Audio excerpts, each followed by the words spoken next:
establish an understanding of a child's ability to hear in each ear. By identifying specific information about each ear, it can be determined whether a hearing loss is present, and, if a hearing loss is present, how severe is the hearing loss?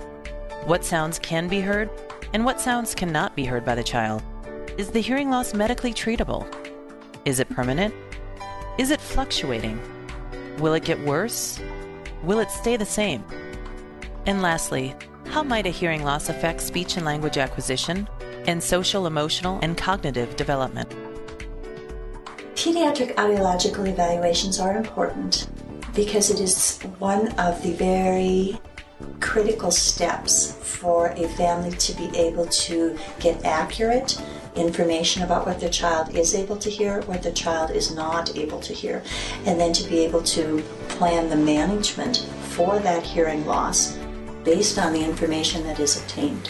For the sake of maybe sounding like a broken record, it is so important for those little people to be screened by 1 month of age, to be diagnosed appropriately, accurately, and from a trusted source by 3 months of age, so that the very critical piece of entering early intervention can happen by the time that child is 6 months of age.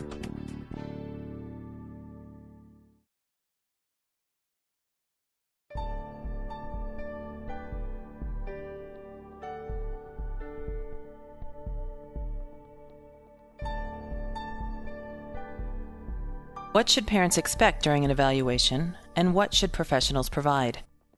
Making an accurate and reliable diagnosis about a child's auditory system requires properly gathering and interpreting specific information.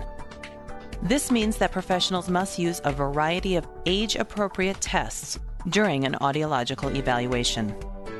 This process includes and typically begins with a complete case history. Case histories provide valuable information. Not only do they introduce the audiologist to the child's hearing screening results, they give the audiologist a firm place to begin the diagnostic testing. The case history may identify a potential family history of hearing loss and can also point to any potential risks that may affect a child's hearing at a future time.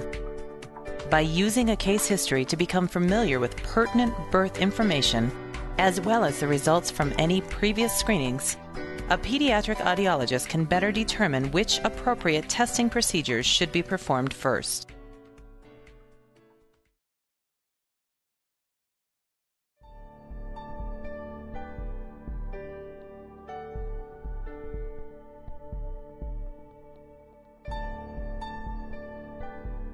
After the completion of a case history, the audiologist may complete a visual examination of the child's external ear, ear canal, and tympanic membrane through the use of an otoscope.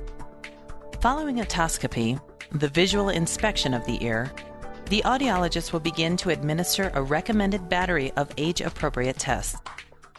The Joint Committee on Infant Hearing recommends using a combination of electrophysiological and behavioral tests. These test protocols are chosen depending upon the child's age, level of activity, and ability to be conditioned to respond to sound. An experienced pediatric audiologist will be familiar with the administration and interpretation of these test protocols. Some of the tests administered to your child will include otoscopy, otoacoustic emissions, or OAE, emittance, also known as tympanometry, acoustic reflex, auditory brainstem response, also known as ABR, and auditory steady-state response, or ASSR. Otoacoustic emissions, or OAE, is a painless test that uses a small, flexible tip inserted into a baby's ear. As sound is delivered to the ear, a microphone records the otoacoustic emissions, or the echoes produced by the cochlea. This procedure can be performed while the baby is sleeping. However, it can also be performed while a child is awake if the child remains relatively calm and still. Emittance, also known as tympanometry, is the test that helps determine how the middle ear is functioning. Emittance is not a test of hearing.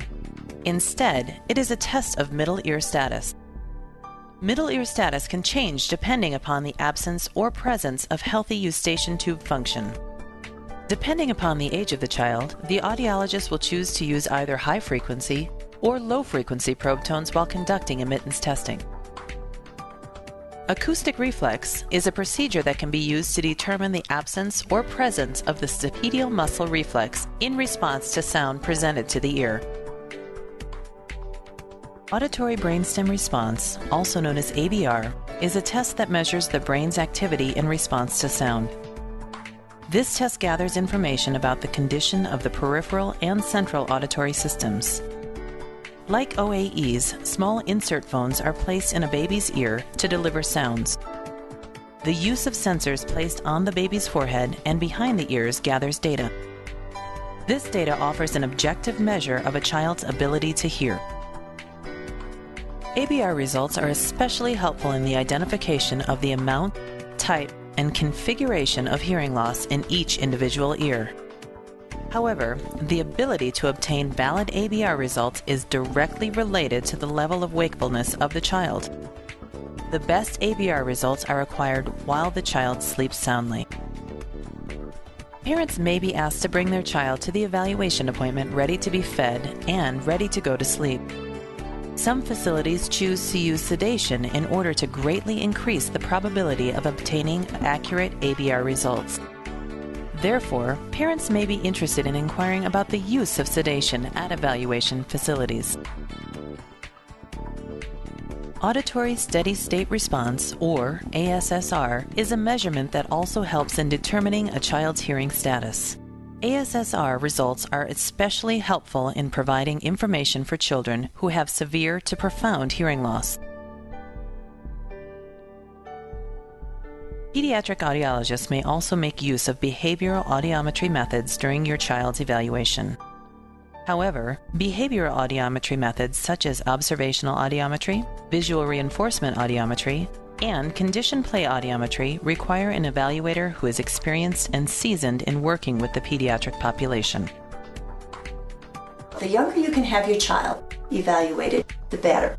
Typically, the child's behavior is going to dictate how well the appointment goes. So for newborns, they're sleeping most of the time anyway. It's great to have them go to the appointment, probably have them be a bit hungry when they get there, maybe have them the appointment scheduled at the time of their typical nap, which of course for newborns can always be changing. So it's best to see if you can keep them awake, especially in the car on the way to the appointment. If you're coming from a distance, some parents will choose to travel the night before. Get their child up, have them be awake, so that when they get to the appointment, if they feed the child, that little person is going to say, oh, my tummy's full, now I'm going to just have a really good nap on mom or dad's shoulder while my hearing is being evaluated.